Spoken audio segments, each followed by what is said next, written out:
7월 21일 모닝 미팅 시작하겠습니다. 먼저 크레딧 전략, 한국계 외환 채권 자료 발표해 주세요.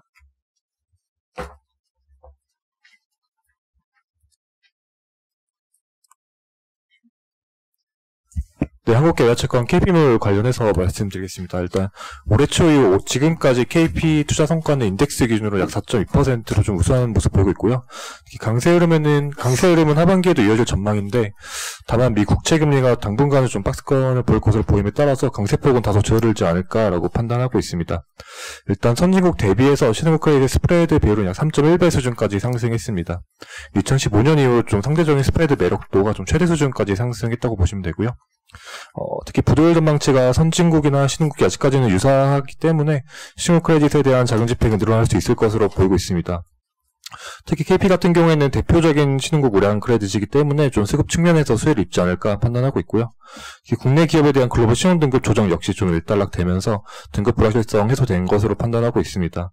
일단 무디스는 6월에는 현대차고를 그리고 7월에는 미래에세트에 대한 신용 등급 하향 검토를 좀 철회한 상황입니다.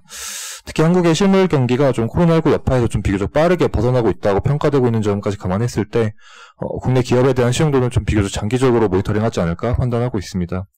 올해 KP 발행 시장의 특징은 ESG 채권 발행의 확대인데요. 금리 수준이 아직까지는 일반 채권과 유사한 만큼 좀 사회 책임 투자 수요가 좀 풍부하게 뒷받침되는 ESG 채권이 일반 채권보다는 좀 매력적으로 판단하고 있고, 향후 발행 시장에서 ESG 채권에 대한 발행물이 나올 경우에 좀 투자자 입장에서 관심을 가질 필요 있겠습니다. 이상입니다. 저희가 좀 감이 없어서 그런데요. 이게 4.2% 투자 성과가 우수하다고 했는데, 네. 저희가 뭐 기대하는 또는 뭐 평균 투자 성과는 얼마 정도예요, 그럼? 보통 KP가 한국 기업이 발행한 외화채권이라고 보시면 되는데, 피어라고 보시면은 아무래도 좀 한국 회사채로 보실 수 있겠는데요. 일단 한국 회사채 같은 경우에는 올해까지 투자 성과가 2%를 합의하고 있는 상황이거든요. 동일한 신용 주체라고 판단했을 때 좀 KP에 대한 투자 성과가 오히려 원화 채권보다는 KP의 성과가 좀 우수한 상황이다라고 보시면 되겠습니다. 예, 다음 글로벌 리츠 위클리 발표해 주세요. 네, 글로벌 리츠는 말씀드리겠습니다. 아직까지 크게 회복하지 않아서 저희는 글로벌 리츠에 대한 중립 의견을 계속 유지하도록 하고 있습니다. 지난주에는 미국 제약사의 코로나 백신 얘기도 일부 나와서 그때는 또 상승을 하다가요. 그리고 최근에 또 신규 실업 건수가 늘어나는 예상치를 하회하면서 조금 반납하는 모습을 보였습니다. 근데 최근에 또 국가로 보면은 홍콩이 제일 많이 빠졌는데, 그게 트럼프 대통령이 홍콩 특별대우 박탈에 대한 행정명령 서명을 해서 그렇다고 보시면 될 것 같습니다. 지난주에 홍콩을 제일 많이 빠졌고, 섹터로 보면은 모기지 리츠가 조금 많이 상승했는데, 그게 지난주에 우리 주보에서도 말씀드렸던 것처럼 주택시장 지수가 조금 생각보다 견조하게 상승하고 있습니다. 이거는 소비자 지수고요. 그래서 수요가 좀 늘어나면서 모기지 금융이 더 활성화된다, 이런 측면 때문에 조금 소폭 올랐다고 보시면 될 것 같습니다. 특이한 점은 3페이지에 미국 호텔 객실 점유율인데요. 코로나가 터지고 나서 객실 점유율이 한 22%대에 있다가 최근에 조금씩 경제 제재를 풀면서 한 46%까지 올랐다가 최근에 또 세컨 웨이브 2차 확산이 또 시작되면서 조금씩 또 둔화되고 있는 모습입니다. 그 옆에 보면은 객실 단가도 최근에 프로모션을 많이 진행하기 때문에 단가도 많이 안 올라와서 아직까지 호텔이나 리테일 부분에서 다시 바닥이라고 콜하기는 아직 이르다. 그래서 저희는 중립 의견을 가지고 있고, 최근에 우리가 봤던 초대형 리츠나 특수형 리츠가 아퍼퍼하는 모습을 보이고 있다, 이렇게 말씀을 드리겠습니다. 이상입니다. 저희 홍콩 관련돼서 이렇게 보면은 홍콩 사람들이 이제 빠져나가서 말레이시아나 또는 싱가포르로 많이 간다, 이런 얘기도 하고, 실제 거기 부동산도 움직인다고 얘기는 하던데, 실제로 그런 부분들이 체크가 되고 있는 상황인가요? 아직까지 크게 움직이지는 않고요. 글로벌 금융사나 기업들이 싱가포르로 좀 많이 간다는 얘기는 좀 나오고 있는 것 같고요. 실제로 그렇다고 홍콩의 집값이나 모든 부동산이 빠지지 않는 이유가 중국 자금들이 홍콩을 대부분 좀 최근에는 많이 들어갔습니다. 그게 2015년에 해외의 자금을 막았기 때문에 그게 홍콩 쪽으로 많이 들어가서 홍콩의 집값들도 많이 올랐고 부동산이 견조하기 때문에 그게 빠져나간다 그래서 홍콩이 이렇게 흔들릴 정도는 아니다, 이렇게 보시면 될 것 같습니다. 네, 다음 산업기업 분석 넘어가세요. 반도체 산업 도현우 의원 발표해 주세요. 예, 지난주에 TSMC랑 ASML이 실적을 발표를 했는데 두 회사 다 반도체 업황 보는데 상당히 중요한 회사이기 때문에 자료를 작성을 했습니다. 먼저 TSMC가 상당히 긍정적인 가이던스를 발표를 했고요. 2020년 매출 가이던스가 원래는 10% 후반이었는데 이거를 20% 초반으로 상향을 시키고 캐펙스도 기존에 한 155억 달러 정도 됐었는데 이거를 165억 달러 정도로 상향을 했습니다. 그래서 이거를 2분기까지 실적이 나왔으니까 계산을 해보면 상반기도 실적이 상당히 좋았는데 하반기에 YY 그로스가 상반기보다 훨씬 더 큰 점이 긍정적이다 이렇게 보입니다. 회사가 하반기로 갈수록 업황이 좋아지는 가장 큰 요인으로 꼽은 게 5G 스마트폰 모멘텀이 강하기 때문이다 이렇게 얘기를 했고요. 캐펙스 상향한 것도 5나노 공정 수요가 높기 때문에 그렇다 이렇게 얘기를 했습니다. 그래서 이거를 바탕으로 좀 예상을 해보면 애플의 아이폰 12가 이제 곧 나오는데 여기에 이제 5나노미터 그 모뎀이랑 그 AP 칩이 탑재가 됩니다. 그래서 TSMC의 실적이 하반기에 좋아지는 이유는 애플의 아이폰 12가 잘 팔릴 것으로 회사가 예측하기 때문에 그렇다 이렇게 보시면 될 것 같습니다. 이 회사의 그 업황 전망이 상당히 좀 잘 맞고요. 전 세계 칩들의 한 60%를 자기네들이 생산을 하고 있기 때문에 회사가 뭐 단순히 예상을 하고 있는 게 아니고 지금 주문이 들어오는 거를 바탕으로 얘기를 하고 있는 거기 때문에 정확도가 상당히 좀 높다 이렇게 보시면 될 것 같습니다. ASML도 실적을 발표를 하면서 좀 긍정적인 전망을 유지를 했고요. 기존의 EUV 노광 장비 올해 그 출하량을 35대 정도로 예상을 했었는데 이거를 유지를 했습니다. 그리고 로직 부분에 투자는 플랫을 기록하고 메모리는 한 30% 정도 늘어날 거다 이런 전망을 유지를 했기 때문에 지금 뭐 글로벌 반도체 업체들 주가는 뭐 잘 가는데 국내 메모리 업체들 주가는 잘 안 가거든요. 근데 뭐 이런 전망들을 바탕으로 예상을 해봤을 때 3분기, 4분기가 뭐 그렇게 나쁘지 않고 곧 뭐 키맞추기가 뭐 일어날 수도 있지 않을까 그렇게 생각이 됩니다. 이상입니다. 그 화웨이 기여도가 한 10% 되잖아요. 예. 근데 얘네가 중국 TSMC한테 TSMC가 이제 화웨이한테 물건 안 주기 시작한 게 언제부터죠?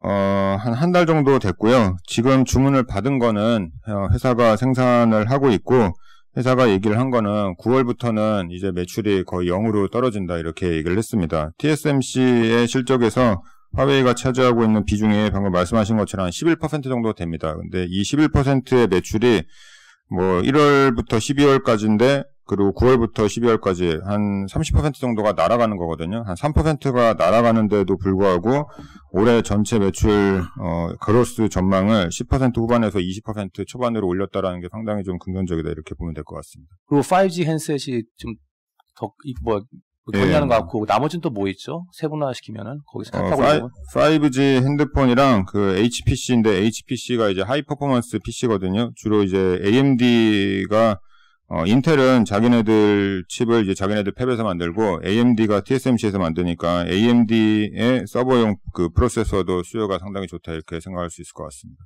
전 세계 그러면 뭐 장비, 소재 52주 신고가인데 이제 반도체만 지금 못 들고 있잖아요.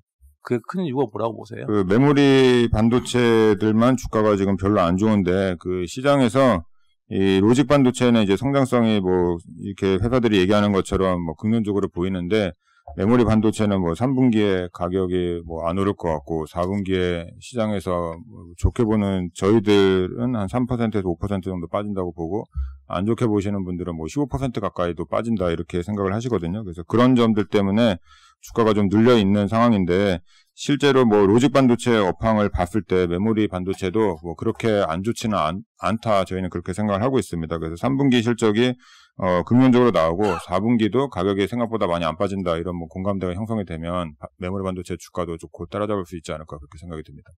그러면 시기적으로 보면 3분기 숫자가 확인이 돼야겠네요? 예, 뭐 2분기 이제 실적이 하이닉스도 이제 곧 나올 거고요. 뭐 그 2분기 실적을 발표하면서 3분기에 대한 가이던스를 줄 거거든요. 근데 거기서 이제 긍정적으로 주면 시장의 좀 반응이 좀 바뀌지 않을까 그렇게 생각이 듭니다. 네, 이어서 글로벌 5G 업데이트 발표해 주세요. 에릭슨이 이제 지난주 금요일날 실적 발표를 해서 관련해서 이제 5G 업데이트를 좀 드리도록 하겠습니다. 예상보다 양호하게 실적이 나왔고, 이제 계절적 비수기에도 불구하고, 일부 고객 5Z 수요 강세로 기대 이상의 실적이 좀 나왔고, 이제 그 주가도 금요일 13%, 어제 6% 이상 상승을 했습니다. 코로나로 이제 불확실성이 존재하지만, 이제 2022년까지 실적 타겟을 유지하겠다고 한 점이 좀 긍정적이고요. 지역별로는 뭐 유럽이나 라틴 아메리카, 아프리카, 인도 쪽은 조금 부진한데 중국이랑 중동이랑 미국 쪽이 이제 모멘텀이 좀 지속되면서 네트워크 쪽 성장을 견인했다고 보시면 될 것 같습니다. 3, 4분기도 이제 QOQ로 이제 좋을 거라고 좀 예상이 되고 있고요. 올해는 뭐 구조조정 효과가 좀 반영이 되면서 영업이익이 한 100% 이상 증가할 거라고 예상이 돼서 에릭슨에 대해서 좀 긍정적으로 시각을 좀 유지합니다. 시사점 같은 경우는 이제 하반기 이제 T-모바일이랑 스프린트 합병 완료로 미국 쪽에서 확실히 좀 5G 모멘텀이 좀 강화될 거라고 좀 보고 있고요. 미국이나 영국 쪽에서도 화웨이 규제에 대한 반사 수혜도 좀 지속될 거라고 좀 보고 있고, 에릭슨만 잘 간 게 아니라 이제 좀 센티가 좀 개선이 되면서 미국의 컴스코프라든지 시에나도 주가가 좀 강세를 기록을 했고, 저희는 이제 글로벌 5G 관련 수혜주인 NEC나 퀄컴, 스카이웍스, 키사이트도 좀 관심이 필요하지 않을까라고 좀 생각을 좀 하고 있고, 이어서 국내에 좀 말씀드리도록 하겠습니다. 이어서 이제 국내에 말씀드리겠습니다. 일단은 글로벌 기지국 중계기 납품 기대감이 있는 국내 통신 장비 업체들은 에이스테크, RFHRC, 서진시스템, KMW 등이 있는 것 같고요. 저번 달에 이제 7월 달에 삼성전자가 미국에 대한 수주에 대한 기대감이 반영된다라는 뉴스가 나오고 그 뉴스가 바로 지워졌거든요. 일단은 그 뉴스를 시점으로 해서 이런 수주에 대한 기대감으로 단기 주가는 굉장히 많이 오른 것 같습니다. 일단 회사에서 그때 나왔던 언론 보도상에서 나왔던 뉴스들은 아직까지는 실질적으로 수주에 대한 부분이 인식되는 부분은 없다라는 말씀을 먼저 드리겠고요. 그리고 이제 글로벌 5G 기지국 업체들이 장비 발주가 되고 국내 이제 장비 업체들한테 실적이 반영되는 데는 분명히 6개월에서 3개월에서 6개월 정도의 시차는 존재하고 있습니다. 따라서 이제 2020년 하반기 실적은 굉장히 다들 부진할 전망인데, 여기서 이제 가장 큰 포인트가 어차피 올해는 이제 부진할 것들 다들 전망을 하고 있고, 내년에 대한 기대감을 어떻게 가져갈 부분인가에 대한 고민인 건데요. 일단 실적이 반영되는 내년 기준으로 국내 업종 대한 PER이 일단은 글로벌 경쟁사 대비 조금 저평가받고 있는 건 서진시스템과 이노와이어리스 정도인 것 같습니다. 나머지 RFHRC라든지 에이스테이크 같은 경우에는 내년 기준으로 이제 20배, 멀티플 PR이 20배가 넘고 있기 때문에 이런 업체들이 에릭슨이나 이런 업체들보다 더 비싸게 받는다는 거는 어느 정도는 약간 과한 기대감이 아닐까라는 생각을 해볼 수 있기 때문에 저는 이 두 업체 정도 관심이 있다라는 말씀을 드리겠습니다. 지금 지역별로 보면 글로벌리 지금 미국보다 사실 중국하고 중동 쪽이 많이 이 5G가 설치되고 있는 것 같은데, 우리나라 기업들 중에 이들 지역으로 좀 많이 나가는 기업 이렇게 정리할 수 있나요? 일단은 국내에서 이제 중국에 대한 기대감을 가져볼 수 있는 업체는 RFHRC 하나밖에 없다라고 보시면 될 것 같고요. 화웨이 같은 경우에는 기본적으로 5G 장비에 대한 설치량은 굉장히 많이 늘고 있습니다만, 작년에 이제 미중 무역 분쟁이 터지면서 RFHRC가 조달하는 겐 트랜지스터 웨이퍼 자체를 원래 미국의 크리사를 통해 조달을 하고 있었습니다. 근데 그런 부분들에 대해서 미국산 장비를 웨이퍼를 중국산이나 대만산으로 대체하라라는 고객사 요구가 있었기 때문에 거기에 대한 대응으로 작년에 이제 한 500 가까이 나갔던 화웨이 매출이 올해는 100억 미만으로 줄어들었다라고 보시면 될 것 같고요. 당장에 이제 올해 그런 부분들이 퀄 테스트가 끝나서 납품을 기대할 수 있느냐라고 저한테 물으신다 그러면은 저는 이제 그건 아닌 것 같다라는 말씀을 드리고 있고, 내년 정도 기대감을 조금 소폭 가져볼 수는 있겠으나 아직까지는 거기에 대한 부분이 회사에서 명확한 답변을 주고 있지 못합니다. 그렇기 때문에 올해 기준 멀티플이 30배가 넘고 내년 기준으로 20배가 넘는다 그러면은 타 통신 장비 업체 대비 어느 정도는 고평가받고 있는 게 아닐까라는 생각 정도는 해볼 수 있을 것 같습니다. 나머지 이제 중동 쪽 같은 경우에는 납품할 수 있는 업체들이 딱히 국내에는 아직 없다라고 보시면 될 것 같고요. 국내 통신 장비 업체들 가장 중요한 시장은 미국, 그 다음에 일본, 그 다음에 인도 순이라고 보시면 될 것 같습니다. 여기는 삼성전자 무선통신사업부가 향후 이제 기대감을 가지는 지역이라는 말씀을 같이 드리겠습니다. 미국 5G만 놓고 보면은 어떻게 보면 작년 중국이랑 비슷하게 갈 수 있을까요? 5G 핸드셋 먼저 런칭하고 그 다음에 이퀄리먼트 깔고, 올해도 플레이북이 애플 5G 깔고 그 다음에 이퀄리먼트 깔고, 그러면 주가는 어차피 지금 이번 6월달이 바닥일 거기 때문에 한국가 말고요, 글로벌 측면에서 놓고 보면은. 그러면 지금 6월달에 나온 실적은 바닥이지만 말씀하신 것처럼 캐펙스는 내년 집행될 거지만 도현우가 얘기했던 것처럼 어차피 5G 핸셋은 깔 거기 때문에 주가는 지금부터 찍고 올라갈 거 아닌가요? 네, 저희도 이제 하반기 투자가 이제 본격화된다라고 봤을 때는 지금 주가가 좀 바닥이라고 좀 생각을 하고 있고, 에릭슨 주가가 좀 의미하는 게 좀 있다라고 좀 생각을 좀 하고 있습니다. 예, 다음 펄어비스 안재민 위원 발표해 주세요. 네, 펄어비스 말씀드리도록 하겠습니다. 저희 투자 의견 홀드 좀 유지하고요. 목표 주가도 그대로 유지하겠습니다. 일단 저희가 이 회사에 대해서 모멘텀이 좀 약하다라고 보는 이유는 지금 신작이 없습니다. 내년도 그러니까 세세한 게임들은 좀 있어요. 그게 이제 위에 제가 써놓은 것처럼 2부 온라인 이제 4월달에 출시했고 5월달에 그 스팀 플랫폼에서 섀도우 아레나라는 거 출시했고요. 8월달에 이브 에코스라고 해서 이제 네디즈랑 같이 개발한 요 게임이 이제 출시를 하는데, 사실 흔히 말하는 대작은 아니거든요. 그래서 대작은 붉은 사막, 그 다음에 도깨비, 플래닛 요 세 가지인데, 이게 제일 빠른 게 21년 4분기, 그 다음에 이제 나머지 두 개 게임 22년인데요. 21년 4분기가 아직도 1년 반이 남았기 때문에 솔직히 이 시점에 나올지도 조금 물음표입니다. 그래서 저희는 일단 모멘텀이 약하고, 기존에 이제 그 검은 사막 IP 자체는 이제 다운턴에 들어갔다라는 점에서 저희는 여전히 홀드 의견이랑 목표 주가 유지하도록 하겠습니다. 2분기 실적은 말씀드린 대로 이제 검은 사막 다운턴 들어갔기 때문에 조금 부진하고요. 4월 달에 출시한 이브 온라인하고 섀도우 아레나 매출이 그렇게 기여는 못한 것 같습니다. 그래서 그런 부분들 반영되어 있고, 8월 달에 이브 에코스가 이제 네디즈랑 자회사 CCP 게임즈에서 공동 개발해서 중국 제외에서 글로벌 게임 출시가 있긴 한데, 이게 이제 글로벌에서 좀 히트를 친다라고 하면 제 뷰가 바뀌던지 실적의 추정이 바뀔 수는 있겠지만, 장르 자체가 그렇게 좀 범용적인 장르는 아니거든요. 그래서 성공 여부는 좀 보고 판단하도록 하겠습니다. 이상입니다. 이 차기 대형, 여기 보면은, 차기 대형 기대작이 좀 가시권에 들어와야지 저희가 투자액이 바뀔 수 있는 거예요? 그렇지 않을까 싶어요. 일단 말씀드린 대로 21년 4분기거든요. 올해 4분기가 아니고, 그럼 내년 4분기면 모멘텀이 좀 너무 약할 수 있고요.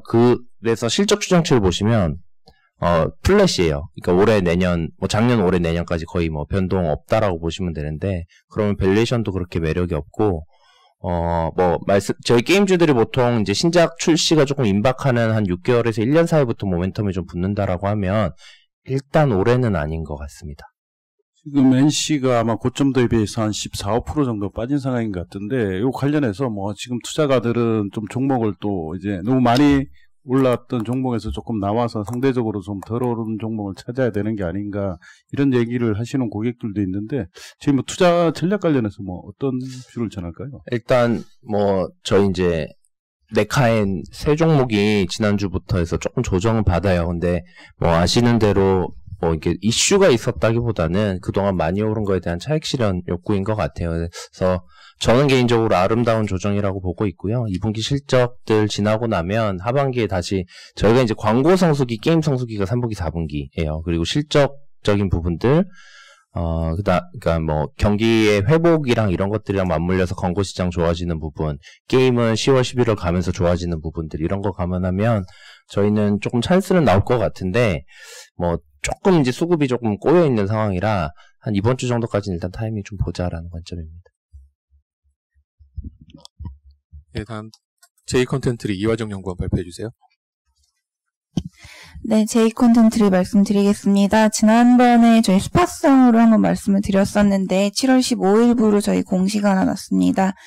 저희 J컨텐트리가 가지고 있는 그 드라마 투자 쪽, 그러니까 별도 부문에서 보시면 저희가 J컨텐트리 안에 JTBC 스튜디오라고 구 JTBC 컨텐츠 허브가 있었고, 거기서 유통이랑 저희가 제작을 했다면, 저희가 원래 별도 부문의 투자 쪽을 가지고 있었는데, 이거를 따로 이제 물적 분할을 했고요. 이제 이게 J컨텐트리 스튜디오로서 8월 1일 출범되면은 아마 그 이후에 저희가 가지고 있는 JTBC 스튜디오가 이 회사를 이제 인수할 것 것 같습니다. 이렇게 되면은 JTBC 스튜디오는 완전 스튜디오 드래곤이랑 같은 형태가 되는 거고요. 이렇게 된다면 아무래도 저희가 그냥 JTBC라는 캡티브에 대한 의존도를 좀 낮추고 그리고 외부 사업자, 뭐 지상파나 OTT 오리지널 쪽 거래가 용이해질 것입니다. 이렇게 되면 아무래도 저희가 그 캡티브 쪽에다가도 편성 리쿠뮬에 대한 협상률이 좀 더 높아질 수 있어서 그 지금보다는 좀 더 나은 상황 기대 가능하다라고 보여서 지금 제이컨텐트리는 지금 이 시점부터는 이 독립 스튜디오에 대해서 조금 더 주목을 해볼 시점이라고 보고 있고요. 2분기 같은 경우에는 저희가 아무래도 그 코로나 영향이 아직 좀 있었던 것 같습니다. 연결 기준 매출은 작년 대비 43% 빠지고 영업 적자 100억 원 정도로 이제 컨센서스 하회할 것으로 보고 있습니다. 이유는 저희가 방송 부문 같은 경우에는 매출은 이제 작년보다 약간 빠지고 영업이익은 늘어나는 형태인데 다른 것보다 이제 뭐 이태원 클래스 실적이 이연돼서 올라오고 부부의 세계도 들어오고 이런 부분 다 좋긴 한데 저희가 캡티브 쪽 JTBC가 비상경영 돌입하면서 드라마 편성이 좀 모자랐습니다. 다행인 거는 이번 분기부터 수목 드라마가 들어왔기 때문에 그냥 회차로 친다면은 작년이랑 이번 해랑 똑같긴 하지만 아쉬운 점은 저희 영업이익을 이제 거의 담당한다라고 보시는 토일 드라마가 좀 금토 드라마가 저번 해 대비 36% YOY 적었다는 점입니다. 하지만 이제 7월부터는 모든 편성이 정상화됐기 때문에 3분기부터는 다시 정상화된 모습 기대 가능하시고요. 영화 같은 경우에는 잘 아시겠지만 6월 15일 이후부터 비로소 돌아오기 시작했습니다. 사실 2분기에 거의 바닥을 보실 수 있을 것 같고요. 최근에 살아있다 그리고 반도 같은 경우에 나쁘지 않은 수준이라 최근에 주말 일관객은 55만 명 수준까지 올라왔습니다. 완전한 정상화는 어렵지만 저희가 영화 부문, 방송 부문 다 2분기를 바닥으로 3분기에 턴어라운드 가능할 걸로 기대하고 있습니다. 이상입니다. 뭐 제이콘도 그렇고 스튜디오 드래곤도 그렇고 사실 뭐 주가적인 측면에서 보면 뭐 다른 애들 비해서 되게 재미가 없는 주가 흐름이잖아요. 좀 뭐 적극적으로 좀 투자를 권해도 되는 상황인가요? 지금 최근에 조금 조정받긴 했는데 지금 보시면은 그냥 지금 상황에서 제이콘텐트리나 스튜디오 드래곤 같은 경우에는 담아놔도 그다지 잃을 게 없다고 보고 있고요. 저는 지금 제 섹터 중에서는 가장 편안하게 투자하실 수 있다라고 생각하고 있습니다. 나중에 중국 모멘텀도 있고요. 예, 다음 휴젤 나관준 연구원 발표해 주세요. 네, 휴젤 2분기 프리뷰 자료 작성했습니다. 2분기 실적은 컨센서스 부합할 것으로 전망하고요. 투자 의견 바이와 목표 주가 유지하도록 하겠습니다. 2분기 연결 매출액은 481억 원, 영업이익 148억 원으로 영업이익률 30.8% 추정하고 있습니다. 코로나19로 인한 수출 부진을 내수 매출이 상쇄할 것으로 기대하고 있고요. 부문별로 살펴보면은 톡신 내수는 YOY, QOQ로 모두 증가한 177억 원, 수출은 70억, 으로 추정하고 있습니다. 전 세계적 코로나19 확산에 수출은 부진하겠지만 경쟁사의 톡신 국내 품목 허가 취소했다는 반사이익으로 내수는 고성장 기록할 것으로 기대하고 있습니다. 필러 역시 톡신과 마찬가지로 내수 매출은 양호한 모습을 보이겠지만 수출이 부진할 것으로 추정합니다. 지난해부터 영국을 비롯해서 유럽향 수출이 필러 부문의 주요 성장 동력이었는데 유럽 코로나19 확진자 증가세가 지속되면서 이 부분에서 수출 공백이 일어나고 있습니다. 또한 이제 면세 채널 비중이 높은 화장품 부문이 코로나19 영향으로 역시 부진할 것으로 예상이 되는데요. 기존에는 이제 하반기부터 웰라조 원데이 키트 중국향 수출 본격화에 고성장을 기대했었는데 면세 채널 비중이 워낙 크다 보니까 매출 부진이 지속될 것으로 예상되면서 화장품 부문은 당초 예상보다 성장이 제한적일 것으로 추정합니다. 이처럼 전 세계적 코로나19 확산으로 연간 실적에 대한 눈높이는 낮춰야 하겠지만 중국 허가 모멘텀은 여전히 유효하다고 판단합니다. 최근 입세의 디스포트가 중국 허가 승인에 성공하면서 중국 내 톡신, 수입산 톡신에 대한 허가 불확실성이 해소되었다고 판단되고요. 이제 휴젤의 톡신 역시 현재 보안자료 허가 심사 순번이 16번으로 가시권에 들어왔다고 판단됩니다. 하반기 레티보의 중국 품목 허가 승인과 출시가 기대되기 때문에 현재 매수할 가치가 있다라고 판단되어 매수 추천드립니다. 이상입니다.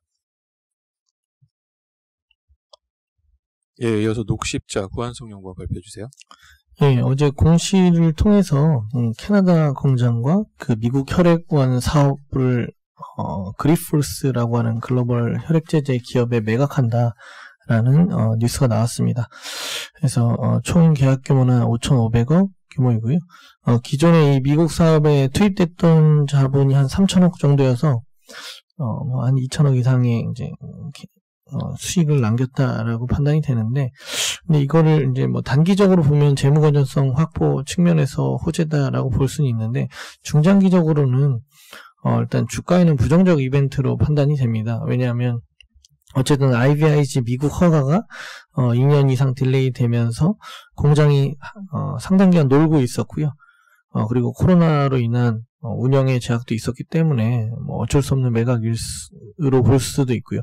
무엇보다도 그 35만 리터의 혈장을 이 소스가 되는 혈장제제, 모든 혈액제제의 소스가 되는 이 혈장을 확보할 수 있는 미국의 혈액원 11개마저도 매각했기 때문에 현재로서는 일단 2년 동안 그리폴스가 녹십자의 의무 공급 기간이 있습니다만 그 이후에 혈장 확보에 대한 불확실성이 남아있다라고 판단이 되고 있어서 중장기 미국 혈액제제 사업은 조금 딜레이된 결과지 않나 부정적인 이벤트로 보고 있습니다. 이상입니다. 예, 다음 해외기업 분석입니다. 중국 친환경차 시장 장재영 형 발표해 주세요. 예, 중국 친환경차 시장이 이제 3월 달부터 회복하고 있는데요. 하반기에 더 좋아 보여서 자료를 작성했습니다. 이 페이지 보시면요. 중국 친환경차 판매량이 이제 연간으로 작년에 처음으로 마이너스 성장을 기록했고, 올해 이제 코로나19 영향 때문에 이제 2월까지 되게 안 좋았습니다.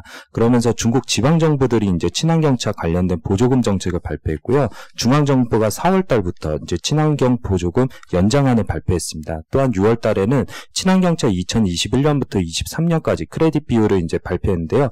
매년 2%씩 확대한다고 했습니다. 그리고 이제 최근에는 친환경차 하향 정책을 발표해서 중국 로컬 자동차로 구성된 16개 차종을 구매할 경우 추가 보조금을 받을 수 있다고 발표했습니다. 그래서 이제 최근에 코로나의 영향이 이제 축소되고 있고요. 지방정부 지원 정책, 중앙정부 정책들 합쳐지면서 이제 3월 달부터 친환경차 판매량이 MOM으로 이제 회복되기 시작됐고요. 그 다음에 이제 올해 하반기 같은 경우는 전년도 낮은 기저에 힘입어서 또 이제 거기에다 이제 정책 효과까지 합쳐서 전년 대비 플러스 성장이 예상됩니다. 4페이지 보시면 중국 친환경차 판매량 회복에 힘입어서 중국 2차 전지 출하량도 회복하고 있는데요. 6월달 같은 경우는 이제 한 33.9%로 MOM으로 이제 증가했습니다. 그리고 특히 이제 유의 있게 보셔야 되는 게 중국의 1위 2차 전지 업체인 CATL의 점유율이 확대되었다는 부분인데요. 이러한 이유 같은 경우는 간단합니다. 중국의 이제 친환경차 판매량 점유율 순위 상위권 업체와 CATL이 주로 납품하는 업체가 거의 다 비슷한 업체인 걸 볼 수 있습니다. 그래서 이제 결국 중국 친환경차 시장 같은 경우도 시장이 회복되고 있고 거기에서 상위권 업체들, 퀄러티나 기술이 뛰어난 업체 위주로 성장하고 있는데 거기에 CATL이 2차 전지를 많이 납품하기 때문에 CATL 점유율도 하반기에 가면 갈수록 좀 더 확대될 것으로 보고 있습니다.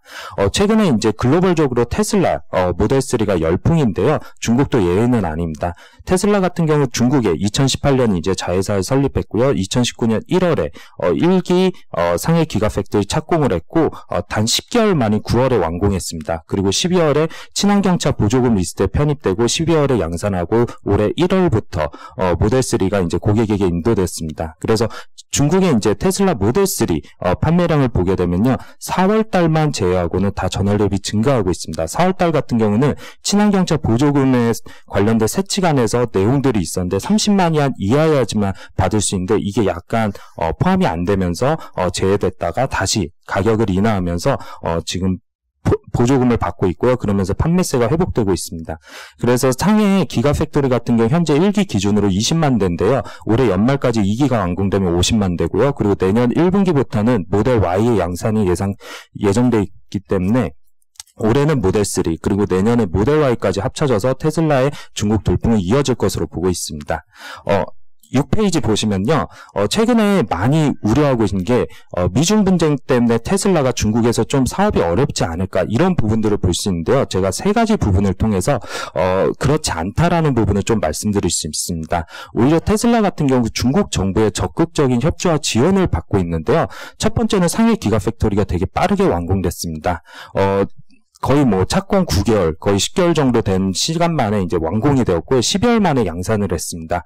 이게 테슬라 같은 경우는 중국 공장 자체가 100% 외국계 자본입니다. 중국 자본이 포함되지 않았는데 이렇게 빠르게 완공되는 경우는 되게 드물고요. 일례로 이제 북경현대 제성공장 같은 경우는 착공하고 나서 완공한 데까지 1년 8개월이 걸렸고요. 테슬라가 인도에서 공장 건설을 토대로 마련한 데만 1년 걸렸고요. 독일에서 같은 노조와 협상한 데만 1년 이상이 걸렸습니다. 그래서 착공하고 실질적으로 양산까지 거의 1년밖에 안 걸렸다는 거는 되게 중국 정부가 적극적인 협조를 했다는 걸 볼 수 있고요. 두 번째는 중국 은행들로부터 수차례 대규모 자금 대출을 받았습니다. 3월에는 35억 위안 받아서 건설에 기가팩토리 건설에 사용됐고요.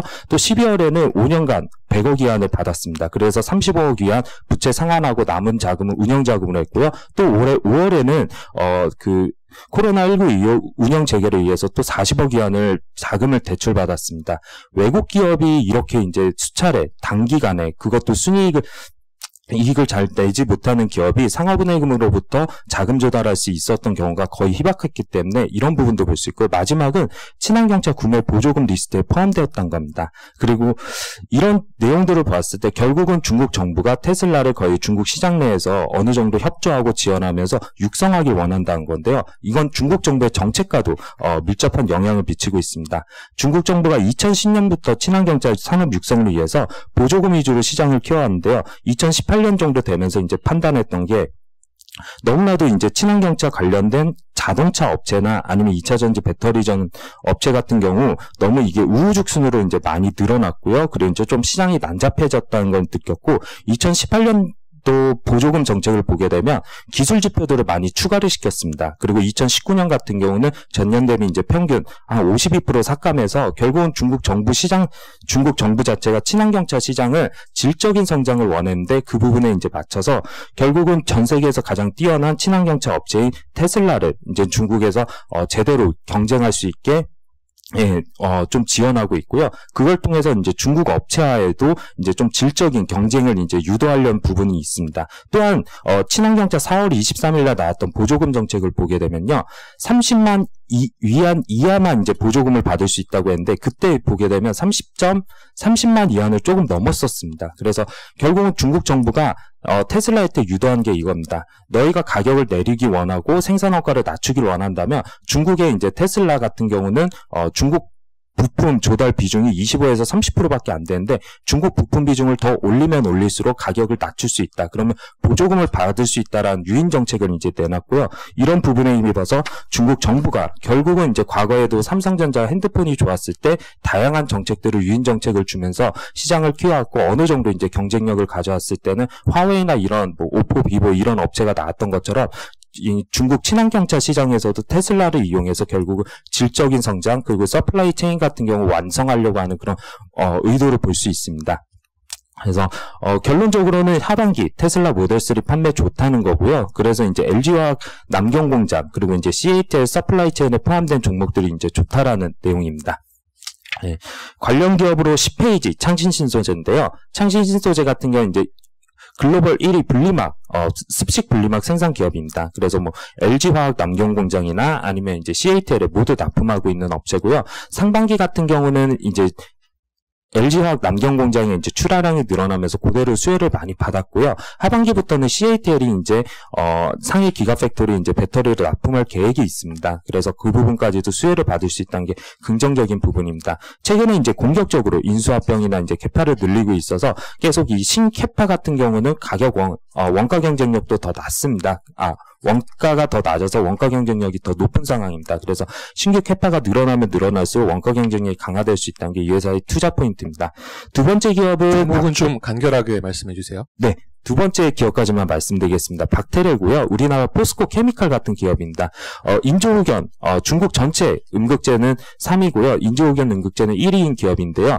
CATL량 비중이 22.6%입니다. 그래서 CATL도 하고 있고 LG화학도 하고 있는데요. 특히 CATL량 비중이 높기 때문에 CATL이 중국에서 이제 구조적으로 성장한다면 수혜를 받을 수 있는 기업이라고 볼 수 있습니다. 뒤에 있는 천사소재 같은 경우는 자료를 참고하시면 좋을 것 같습니다. 이상입니다. 이상 준비된 자료 발표를 마치도록 하겠습니다.